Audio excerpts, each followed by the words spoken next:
એક દિવસ એક દંપતી તેના 10 વર્ષના બાળકને લઈ તેમને બતાવવા આવ્યું. ફાઇલ ડૉક્ટર સાહેબના ટેબલ ઉપર મૂકી. ડૉક્ટરે ફાઇલનો અભ્યાસ કરી બાળકને ચેક પણ કર્યો. પછી એ બાળકને કહ્યું, બેટા, થોડો સમય બહાર બેસ, હું તારા મમ્મી પપ્પા સાથે વાત કરી લઉં.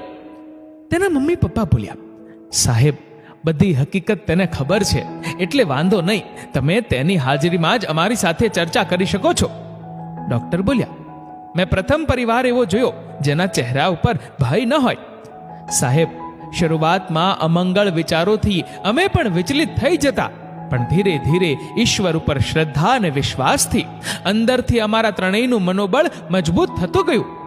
ડૉક્ટરે કહ્યું, જુઓ, બાળકના હાર્ટની સર્જરી કરવી પડશે. વાત ગંભીર છે. 50% શક્યતા છે. સફળ થયા તો આજીવન હાર્ટની તકલીફ નહીં થાય, અને સફળ ન થયા તો તમે જાણો જ છો. તો અમારે શું કરવું જોઈએ? ડૉક્ટર બોલ્યા, મારા મંતવ્ય પ્રમાણે મરતા મરતા જીવવું તેના કરતાં એક જોખમ ઉઠાવી લેવું જોઈએ. તેઓ ડૉક્ટર સાથે સંમત થયા. જ્યારે તેમનો ચાર્જ પૂછ્યો ત્યારે ડૉક્ટર બોલ્યા, આમ તો હું એડવાન્સ પેમેન્ટ લઉં છું, પણ તમારા કેસમાં ઓપરેશન પછી આપણે નક્કી કરીશું. કહી ડૉક્ટરે ઓપરેશનની તારીખ આપી. ઓપરેશનની તારીખે બાળક સાથે એ દંપતી હાજર થયું. કોઈના ચહેરા ઉપર ભય ન હતો. તેઓ સ્વસ્થ હતા. ડૉક્ટરની જિંદગી માટે આ કેસ દાખલારૂપ હતો. ડૉક્ટરે ઓપરેશન થિયેટરમાં બાળકને ઓપરેશન ટેબલ ઉપર સુવાડી એનેસ્થેસિયા આપતા પહેલા માથે પ્રેમપૂર્વક હાથ ફેરવી ઔપચારિક રીતે તેનું નામ પૂછ્યું. તેણે હસીને નામ કહ્યું, આનંદ.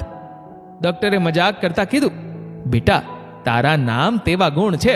ઓપરેશન ચાલુ થાય એ પહેલા તારે મને કંઈ કહેવું હોય તો વિના સંકોચ કહી દે. બાળક બોલ્યો, સાહેબ, દિલ એટલે? ડૉક્ટર બોલ્યા, બેટા, હાર્ટ, જેની સર્જરી આપણે આજે કરવાના છીએ. બાળક બોલ્યો, સાહેબ, મમ્મી પપ્પા હંમેશા મને કહે છે, દરેકના દિલની અંદર રામ બેઠો છે. તો સાહેબ, જ્યારે મારો હાર્ટ ખોલો ને ત્યારે મારી અંદર બેઠેલ રામ કેવા છે ને એ બરાબર જોઈ લેજો. પછી મને કહેજો ને એ કેવા છે. ડૉક્ટરની આંખ ભીની થઈ ગઈ. ડૉક્ટરે તેમના સ્ટાફને આખો કેસ સમજાવી દીધો હતો, એટલે દરેકની આંખો ભીની હતી.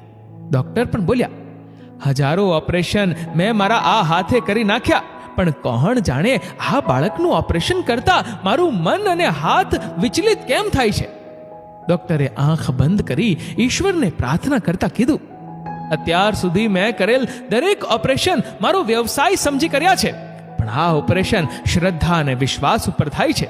હું તો હાર્ટની માત્ર સર્જરી કરું છું, તું તો તેનું સર્જન